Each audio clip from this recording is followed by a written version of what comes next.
Hi hello guys WhatsApp. ఈరోజు మనం కోడిగుడ్ల కూర అయితే చేసేద్దాం, వచ్చేయండి. మనకు కావాల్సిన వెజ్జెస్ని అయితే ఇలా కట్ చేసి పెట్టుకుందాం.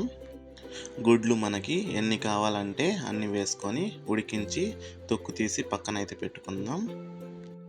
ఇప్పుడు స్టవ్ వెలిగించి ప్రెషర్ కుక్కర్ పెట్టి ఆయిల్ వేద్దాం.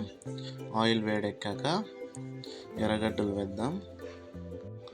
ఆనియన్స్ని ఒక 2 మినిట్స్ అయితే బాగా సాటే చేసుకుందాం. ఆనియన్స్ ఇలా కొంచెం కలర్ చేంజ్ అయ్యాక ఇందులోకి మనం 1 teaspoon ginger garlic paste వేద్దాం. వేసి పచ్చివాసన పోయేంత వరకు వేయించుకుందాం.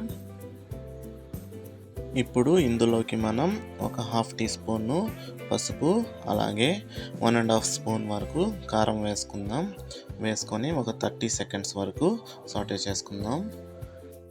ఇప్పుడు కట్ చేసి పెట్టుకున్న టమాటోస్ ముక్కల్ని కూడా వేద్దాం. కొద్దిగా సాల్ట్ వేసుకొని ఒక 2 మినిట్స్ టమాటోస్ని బాగా మగ్గనిద్దాం. టమాటోస్ బాగా మగ్గాయి. ఇప్పుడు ఇందులోకి కట్ చేసి పెట్టుకున్న ఉల్లగడ్డ, క్యారెట్ని కూడా యాడ్ చేద్దాం. యాడ్ చేసి ఒక 1 మినిట్ వేయించుకుందాం.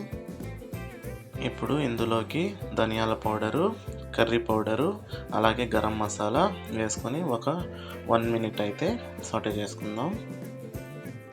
ఇప్పుడు కొత్తిమీర, అలాగే మిక్సీ పట్టుకున్న కొబ్బరి పేస్ట్ని కూడా యాడ్ చేద్దాం. వీడేంట్రా బాబు కొబ్బరి పేస్ట్ అంటున్నాడు, ఏందో 2 వంటలు వేసాడు అనుకోవద్దండి. నేను ఫ్రెష్ కొబ్బరిని మిక్సీ పట్టి ఫ్రీజ్ అయితే చేసుకున్నాను, టైం సేవ్ చేసుకునేదానికి. నేను ఇక్కడ అలసంద గింజల్ని వేస్తున్నాను. ఇష్టం లేని వాళ్ళు స్కిప్ అయితే చేయండి. ఈ అలసంద గింజలు వేయడం వల్ల మంచి టేస్ట్ కూడా ఉంటుంది కర్రీ. ఈ అలసంద గింజలు మంచి ప్రోటీను, ఇష్టం ఉన్న వాళ్ళు వేసుకోండి, లేదంటే స్కిప్ చేయండి. ఇవన్నీ వేసుకొని మనం ఒక 2-3 మినిట్స్ బాగా వేయించుకుందాం.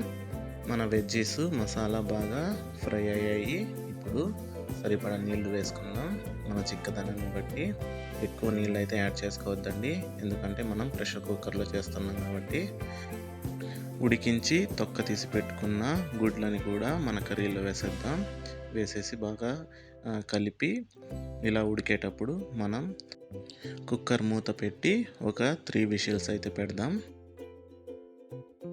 మన కుక్కర్ 3 విజిల్స్ అయితే కంప్లీట్ అయిపోయాయి. వెంటనే కుక్కర్ ఒక ప్రెషర్ తీయకండి, దానంతటా అదే ప్రెషర్ని రిలీజ్ చేసినాక ఒక 20-15 మినిట్స్ తర్వాత మన కుక్కర్ని ఓపెన్ చేయండి.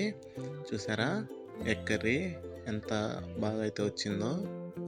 చూసారా మనం వేసుకున్న వెజ్జెస్ కానివ్వండి, కర్రీ కానివ్వండి, ఈవెన్గా కుక్ అయ్యాయి. ఈ విధంగా ఎగ్ కర్రీ ఒకసారి ట్రై చేయండి, ఖచ్చితంగా నచ్చుతుంది. నచ్చితే ఒక లైక్ చేసి సబ్స్క్రైబ్ అయితే చేయండి. మరో మంచి రెసిపీతో మీ ముందు ఉంటా. బాయ్.